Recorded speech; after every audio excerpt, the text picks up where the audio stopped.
నమస్తే, welcome to right news. Chaitanya వ్యక్తుల కార్యక్రమానికి స్వాగతం. ఈనాటి కార్యక్రమంలో పాల్గొనడానికి మనతో ఉన్నారు నెల్లూరు రూరల్ నియోజకవర్గ తెలుగుదేశం పార్టీ సీనియర్ నాయకులు మలినేని వేణునాయుడు గారు. ప్రజెంట్ నెల్లూరు రూరల్ నియోజకవర్గ రాజకీయాలు ఎలా ఉన్నాయో ఆయన మాటలని విని తెలుసుకుందాం. నమస్తే సార్. నమస్కారం సార్, బాగున్నారా? బాగున్నా సార్, మొట్టమొదటిగా మీరు సార్ రాజకీయ రంగ ప్రవేశం ఎప్పుడు చేశారు, వివరించినారు? 94 అప్పుడే మేము ఇంటర్మీడియట్ చదువు మధ్యలో ఆపేసి వ్యవసాయానికి వచ్చినప్పుడు ఆ ఎలక్షన్ నుంచే మేము రాజకీయాల్లో ఉన్నాం. 94లో అప్పుడే ఓటు హక్కు వచ్చింది, ఫస్ట్గా ఓటు హక్కు వచ్చింది, బాగానే తిరిగి చేసాం ఎలక్షన్. అప్పుడంటే రాజకీయాల్లో మొత్తానికి విద్యార్థి దశలో నుంచే మీకు రాజకీయాల్లో అలవాటు అయిపోయింది. పూర్వీకులలో ఎవరైనా రాజకీయంగా ఉండేదా సార్? మా తాతగారు ఆ రిజర్వేషన్ లేని కాలంలో ఏకగ్రీవంగా దాదాపు 4 టర్ములు సర్పంచ్ గా చేశాడని చెప్పుకుంటున్నారు. నాకైతే తెలియదు. అది నాకు తెలిసేటప్పటికి వేరే వాళ్ళు సర్పంచ్ గా. Okay sir. సార్, సుదీర్ఘ కాలంగా రాజకీయాల్లో కొనసాగుతూ ఉన్నారు. 94 నుంచి దరిదాపుగా చెప్పాల్సి వస్తే 30 ఏళ్ల నుంచి రాజకీయాలను కొనసాగుతూ ఉన్నారు. మరి ఏ పదవులు సేకరించారు? 99లో తెలుగుదేశం పార్టీ కన్వీనర్ గా ఉన్నాను విలేజ్ కి. డైరెక్ట్ ఎలక్షన్ లో ఈ రోజు మాకు అవకాశం రాలేదు. కానీ 2021లో జరిగిన పంచాయతీ ఎలక్షన్ లో వైస్ సర్పంచ్ గా, సర్పంచ్ మేమే గెలిపించుకొని వైస్ సర్పంచ్ గా ప్రజెంట్ ఆమంచర్ల వైస్ సర్పంచ్ గా కొనసాగుతున్నాం. యాక్టివ్ రోల్ లో ఉన్నారు. Okay okay okay okay sir, మీరు ఇందాక మొదట అనుకున్నట్లుగా చాలా కాలం నుంచి రాజకీయాల్లో కొనసాగుతూ ఉన్నారు. అయితే ప్రస్తుతం ఆంధ్ర రాష్ట్రంలో పరిపాలిస్తున్నటువంటి వైఎస్ఆర్ కాంగ్రెస్ పార్టీ ప్రభుత్వం ఎమర్జెన్సీని తలపించే విధంగా పాలన ఉంది అని రాజకీయ విశ్లేషణ అంటున్నారు. నిజమంటారు? ఆ పాపంలో మాకు కూడా భాగం ఉంది. ఎందుకంటే 2019లో మేము కొన్ని కారణాల వల్ల సేదరెడ్డి గారి మీద ఇష్టం వల్ల వైసీపీకి చేయాల్సి వచ్చింది. ఈ ప్రభుత్వం వచ్చిన పాపం కూడా మాకు కూడా కొంచెం భాగం ఉంది. అది మటుకు మేమే చెప్పేదానికి వెనకాడను నేను. తర్వాత జరిగిన పరిణామాల్లో మాకు ఇష్టమైన పార్టీ తెలుగుదేశం, మాకు ఇష్టమైన నాయకుడు తెలుగుదేశంకి వచ్చాడు. మేము ప్రజెంట్ అయితే సేదరెడ్డి గారితో తెలుగుదేశం ఇన్ఛార్జిగా మళ్ళీ నేనే కొనసాగుతాను. సో మొత్తానికి ఆ పాపంలో భాగం ఉందని అది తప్పదు, అది మనం చేసినప్పుడు చెప్పాలి. అదే సార్, అంటే ప్రజెంట్ వైఎస్ఆర్ కాంగ్రెస్ పార్టీ ప్రభుత్వ హయాంలో అణచివేత ఎక్కువగా ఉందంటారా సార్? ఈ అణచివేతలు, ఈ అరాచకాన్ని తట్టుకోలేక మా ఎమ్మెల్యే గారు బయటకు వచ్చారు. ఈ నియోజకవర్గంలో సంతోషపడినట్లు మొదటి వ్యక్తి నేనే ఉండు. ప్రజెంట్ రూరల్ నియోజకవర్గంలో తెలుగుదేశం పార్టీ గ్రాఫ్ ఎలా ఉందంటారు? ప్రజెంట్ తెలుగుదేశం పార్టీ గ్రాఫ్ బాగానే ఉంది, ఇబ్బంది ఏం లేదు. ఇన్ని రోజులు నెల్లూరు రోడ్లో సరైన నాయకత్వం లేక, అంతకుముందు జరిగిన ఎలక్షన్లో ఇది అలయన్స్ లో ఎవరికో అటు బీజేపీకి ఇటు సిపిఎంకి ఇస్తా కొంత లోకల్ గా ఉన్న నాయకులు ఇబ్బంది పడిన మాట వాస్తవం.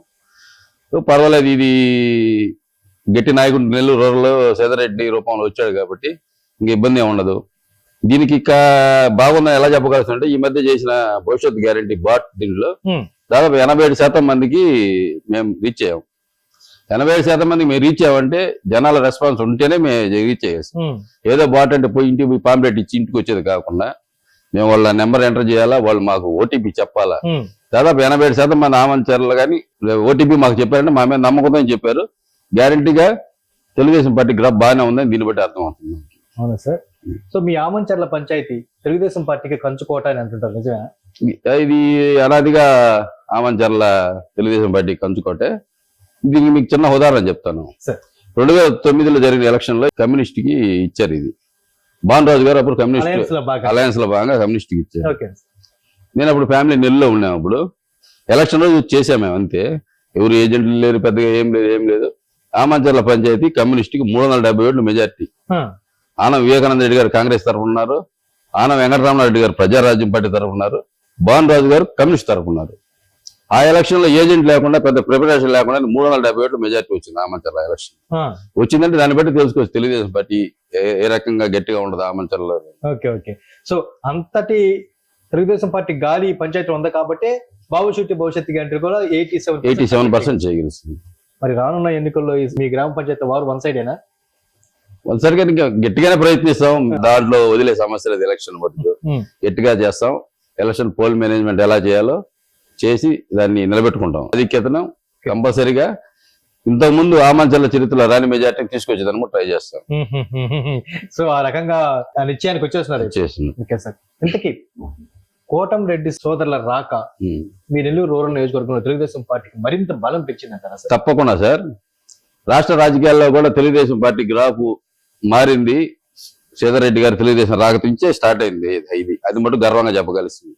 తెలుగుదేశం పార్టీ ఇబ్బంది పడుతున్న రోజుల్లో ఏ రోజైతే శ్రీధర్ రెడ్డి గారు తెలుగుదేశం పార్టీకి వచ్చారో ఆ రోజు నుంచి రాష్ట్ర తెలుగుదేశం పార్టీ గ్రాఫ్ మారిపోయిందని చెప్పేదానికి మటు వెనకాడం తప్పకుండా అది మటు గ్యారంటీ. శ్రీధర్ రెడ్డి గారు ఏ రోజైతే వైసీపీ తెలుగుదేశంలో చేరారో ఆ రోజు నుంచే తెలుగుదేశం పార్టీ గ్రాఫ్ బ్రహ్మాండంగా పెరిగింది రాష్ట్రంలో కూడా. నెల్లూరు రూరల్ నియోజకవర్గమే కాదు, ఈవెన్ రాష్ట్రంలో కూడా.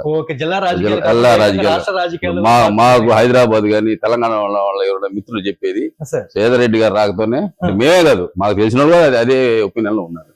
సో శ్రీధర్ రెడ్డి గారు అంటే hard core fan YSR Congress party, ముఖ్యంగా జగన్మోహన్ రెడ్డి గారికి వేరే భక్తుడు. అలాంటి వ్యక్తి కూడా బయటకు రావాల్సి వచ్చింది. ఎలాంటి స్ట్రగుల్? మీకు చిన్న ఉదాహరణ చెప్తా. చెప్పండి సార్. 2 సంవత్సరాల క్రితం అమరావతి రైతులు పాదయాత్ర చేశారు. అవునండి. ఇట్లా మా ఊరు దారాయిలు. సరే మేము అప్పుడు వేరే పట్ల మేమేందని దాని జలుబు వల్ల మేమేం చేయలేదు. ఇప్పుడు నోటీసులు ఇచ్చారు. పాదయాత్రలో పాల్గొన్న ఈ ఊర్లో వాళ్ళు పాల్గొన్న దాదాపు 30 మందికి నోటీసులు ఇచ్చారు. మీ ఆమంచర్లో? ఆమంచర్లో. మరి వాళ్ళ పేర్లు ఎవరు ఇచ్చారు? ఇప్పుడు ఆ రోజు మేము వైసీపీకి నాయకత్వం ఇస్తుంది నేనే. మమ్మల్ని ఎవరు అడగలే, ఏంలే. ఈ రోజు 2 సంవత్సరాల తర్వాత నోటీసులు పంపించారు.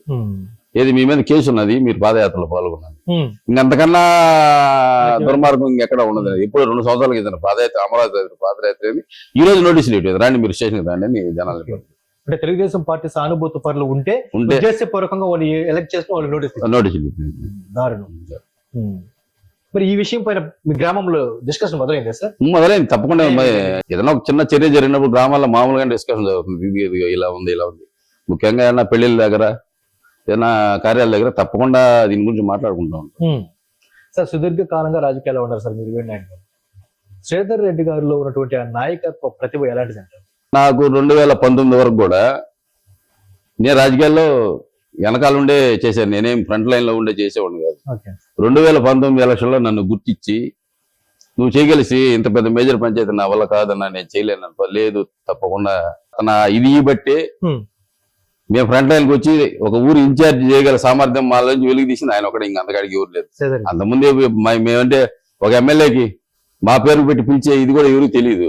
అటువంటి వాళ్ళు మమ్మల్ని గుర్తించి ముందుకు తీసుకొచ్చి లేదు తప్పకుండా నువ్వు లీడ్ చేయగలిస్తేవి అని ఆయన ఇచ్చిన ప్రోత్సాహం వల్లే సర్పంచ్ ఎలక్షన్ లో 850 ఓట్లు మెజార్టీ వచ్చింది. మేము పెట్టుకున్న వ్యక్తికి 2 ఎంపీటీసీలు మేమే గెలుచుకున్నాము. అది తప్పకుండా శ్రీధర్ రెడ్డి గారి ప్రోత్సాహం ఉండబట్టే మేము చేయగలిసాం. కానీ విలేజ్ లో ఉండే వాళ్ళు ఆ రకంగా చేయాలని చేసే పని. 2019 దాకా కూడా నేను ఎక్కడో ప్రపంచాల రాజకీయాలు 15 మనిషిగా ఉన్నాను. ఫ్రంట్ లైన్ లోకి వచ్చి ఇప్పుడు ఇన్ఛార్జ్ గా రాగలిసానంటే ఆయన ఇచ్చిన ప్రోత్సాహం తప్ప. ఒక కార్యకర్త స్థాయి నుంచి ఎమ్మెల్యే స్థాయి దాకా ఎదిగాను. కార్యకర్తల కష్టాలని ఆయన తెలుసు. ఇంకోటి కూడా ఉంది సార్, ఎలాంటి పైరవీలు లేకుండా నేరుగా శ్రీధర్ రెడ్డి గారితో ఎమ్మెల్యే గారితో మాట్లాడే అవకాశం సామాన్య ప్రజలకు కూడా అవకాశం ఉందంటే అది ఒక శ్రీధర్ రెడ్డి గారి వల్లే జరిగింది. అవునవును. ఇంకొక చిన్న విషయం చెప్తాను. చెప్పండి. 2018 అనుకుంటా మా ఊరి నుంచి ఒక కిడ్నీ పేషెంట్, మా ఊర్లో కిడ్నీ మార్చాల్సిన పేషెంట్ ఉన్నారు. మేము కూడా మా దాకా రాలే అసలు. ఇక్కడ మారుమూల ఒక ఒడ్డిపాలెలో ఒక పిల్లోడికి కిడ్నీ ట్రాన్స్ప్లాంట్ చేయాలని అని అన్నారంటే మాకు ఎవరు చెప్పలేదు, మాకు తెలియదు. రోజు ఫోన్ చేసి ఇట్లా మీ ఊరి నుంచి ఒక కిడ్నీ ట్రాన్స్ప్లాంట్ చేయాల్సిన మనిషి వచ్చున్నారు నా దగ్గరికి, మనం అతను హెల్ప్ చేస్తాము, ఎవరు ఎందుకు కనుక్కోరు అంటే పలానా మీ ఊరే కదా అంటే మేము ఉండే పక్కనే అది, కానీ మాకైతే తెలియదు. ఫోన్ చేసి రా అన్నారు, పోయాము. అంత అపోలో హాస్పిటల్తో మాట్లాడితే 10 లక్షలు అంటే వాళ్ళ అమ్మ పేషెంట్ అమ్మ కిడ్నీ ట్రాన్స్ప్లాంట్ చేయాలి. అందులోకి జనవరి 1 వచ్చింది. 29వ తేదీ ఈ డిస్కషన్ జరిగింది. ఒక అనౌన్స్మెంట్ ఇచ్చాడు, రేపు జనవరి 1 రోజు నా దగ్గర మీరు బొకేలు గీకేలు సెలవులు ఏం తీసుకురావద్దు, మీరు వచ్చి ఇచ్చేవాళ్ళు ఇట్లా కిడ్నీ పేషెంట్ ట్రాన్స్ప్లాంట్ చేయాలి, మీరు అది రూపాయలు ఇస్తే ఇచ్చేసేయండి, అంతేగాని నాకేం తేవద్దని అనౌన్స్మెంట్ ఇచ్చాడు. 2018 డిసెంబర్ 29వ తేదీ 1వ తేదీ మీటింగ్ పెట్టారు. 10 లక్షల రూపాయలు జమ అయినాయి. అంటే వచ్చిన నాయకులు కార్యకర్తలు అందరూ బయట కూడా అప్పుడు వేరే ఇక్కడి నుంచి అనౌన్స్ చేశారు కాబట్టి వేరే నియోజకవర్గాల కార్యకర్తలు కూడా వచ్చి 10 లక్షలు డబ్బులు ఇచ్చారు. అప్పటికప్పుడికే ఆ పిల్లాడికి కిడ్నీ ట్రాన్స్ప్లాంట్ చేసి ఆ మిగిలిన డబ్బులు ఆ పిల్లాడి కూతురు పేరు మీద డిపాజిట్ చేయడం జరిగింది. దాన్ని బట్టి తెలుసు శ్రీధర్ రెడ్డి గారికి ఇది ఎటువంటిది. అబ్బాయి రీసెంట్ గా చనిపోయాడు, అంటే 5 ఏళ్ళు బతికాడు, 1 నెల కింద చనిపోయాడు. సేమ్ డిసీజ్ 5 సంవత్సరాలు బాగున్నాడు, ఈ మధ్య చనిపోయాడు. వేరే ప్రాబ్లమ్స్ ఆ ప్రాబ్లం అయితే కాదు. సో ఎదుటి వ్యక్తికి కష్టం ఉంటే చాలు, ఆ కష్టాన్ని పరిష్కరించేదంటూ శ్రీధర్ రెడ్డి గారు ముందుంటారు. అవును. ఇంకా సోదరుడు గిరిధర్ రెడ్డి గారు శ్రీధర్ రెడ్డి గారు రాజకీయాలకి గిరిధర్ రెడ్డి గారు తోడుగా ఉండటం మరో అదనపు బలం. ఓకేనండి. అంతే కార్యకర్తలతో ఉమ్. ఎమ్మెల్యే గారు ఉండే టెన్షన్ లో అన్ని ఆయన దాకా పోకుండా ఈయన సెట్ చేసి ఇతనే సెట్ చేసి పంపిస్తారు కాబట్టి సరే.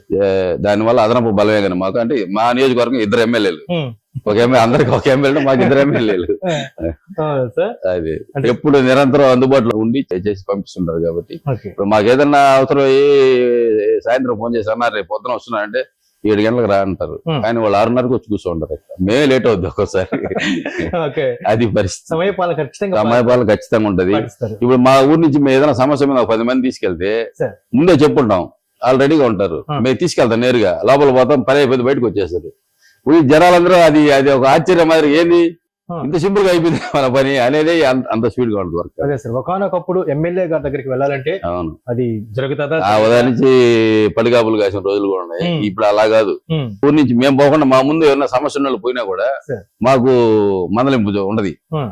వాళ్ళని పంపించారు మీరు రాలేదు మనుషులు పంపించారు ఇంటికాడ ఏం చేస్తున్నారు మీరు వచ్చి వాళ్ళు తొందరగా పంపించారు వాళ్ళు కూర్చో ఉన్నారు ఈ రకంగా ఉండదు అక్కడ ఉమ్. మా ఊరి నుంచి ఎవరన్నా 10 మంది ఏదైనా సమస్య మీద బాధన్నారు 9 గంటల బాధన్నారు నాకు ఒకవేళ ఏదైనా ఇబ్బంది అయ్యి నేను ఒక అరగంట లేట్ అయింది అనుకో కంపల్సరీగా 5-6 ఫోన్లు వచ్చేసింది మీ ఊరి నుంచి 20 మంది జనాలు వచ్చాడు కూర్చోబెట్టి నువ్వు ఏం చేస్తున్నావు ఊళ్ళో రా తొందరగా అలా ఉంటది ఆ కట్టి ఓకే, వెరీ గుడ్. సో సమస్యను పరిష్కరించడం వాళ్ళ లక్ష్యం. లక్ష్యం అంతే వాళ్ళకి ఇంకేం రెండో పనే లేదు ఓకే సార్. సార్, ఇప్పటి వరకు మీ నెల్లూరు రూరల్ నియోజకవర్గంలో తెలుగుదేశం పార్టీ జెండా ఎవరినే లేదు. లేదు. మరి ఈసారి ఫలితం ఎలా ఉండే అవకాశం? ఇంకా తప్పకుండా మంచి ఫలితంతో తెలుగుదేశం పార్టీ జెండా ఎగరేయటం ఖాయం శ్రీధర్ రెడ్డి గారు ఎమ్మెల్యే అవటం ఖాయం తర్వాత చంద్రబాబు నాయుడు గారు ముఖ్యమంత్రి అవడం ఖాయం ఖాయం. మేము అందిస్తున్న సంక్షేమంలో రాష్ట్రాన్ని కాదు దేశానికే మేము ఒక ప్రామాణికంగా దేశంలో నెంబర్ 1 స్థానంలో మేము సంక్షేమాన్ని అందిస్తున్నాం కాబట్టి ప్రజల మద్దతు అంతా మాకే ఉంది. వై నాట్ 175 అనేది మా లక్ష్యం అని జగన్ గారు అంటున్నారు. మరి మీరేమంటారు? సంక్షేమంలో ఇప్పుడు ఎంత ప్లస్ ఉందో అంత మైనస్ ఉంది. ఆరోగ్యశ్రీ ఉంది, 1000 రూపాయల పైన ఖర్చు అంతా గవర్నమెంట్. నెల్లూరు ఏ హాస్పిటల్ లేదు. ఇప్పుడు మాకు సమస్యలు చెప్తా ఉంటారు వేరే సర్పంచ్ గా ఆరోగ్యశ్రీ ఉందని ఈ హాస్పిటల్ ఆరోగ్యశ్రీ లేదు, దాంట్లో ఆరోగ్యశ్రీ లేదు, దీంట్లో ఆరోగ్యశ్రీ లేదు. అది అంత తప్ప అది ఆరోగ్యశ్రీ అనేది జరగడం లేదు ఎక్కడ. అవన్నీ ఏ హాస్పిటల్ ఏమన్నారు మాకు బిల్లులు రావాలి మేము చేయటం లేదు. ఇంకా ఎక్కడ జరుగుతుంది ఆరోగ్యశ్రీ అనేది? ఊర్లో హెల్త్ సెంటర్ పెట్టారు. హెల్త్ సెంటర్ పెట్టారు మీరు రండి. నాతో కూడా హైడ్రోజన్ పెరాక్సైడ్ ఉంటుంది దెబ్బ తగిలినోడికి ముఖ్యం, అది క్లీన్ చేసేది. అవునండి, కరెక్ట్. నెల నుంచి అడుగుతున్నా నేను శుభ్రపరచాలి మినిమం అది ఫస్ట్ ఎయిడ్ అది ఏది హైడ్రోజన్ పెరాక్సైడ్ అనేది. నేను నెల కిందట పోయాను నేను వేరే అవసరం ఉండే హైడ్రోజన్ పెరాక్సైడ్ పోతే లేదన్నారు. నేను బయట నుంచి తెప్పించి కట్టుకట్టి మా పని తీసుకొచ్చి నేను మళ్ళీ దాని మీద నిరంతరం అడుగుతున్నా ఏం మా వచ్చింది హైడ్రోజన్ లేదు సార్ అసలు ప్యాకెట్. ఇంక నువ్వు వైఎస్ఆర్ హెల్త్ సెంటర్ పెట్టిన దాని వల్ల ఉపయోగం ఏంది? అక్కడ కామన్ నీడే లేదు అక్కడ. హైడ్రోజన్ ఎవరైనా చెప్పేది ఒకటే, ఏదైనా గాయం తెలిపోతే క్లీన్ చేయాలంటే ముందే వేస్తే క్లీన్ అవుతుంది. అదే లేదు, నెల నుంచి లేదు.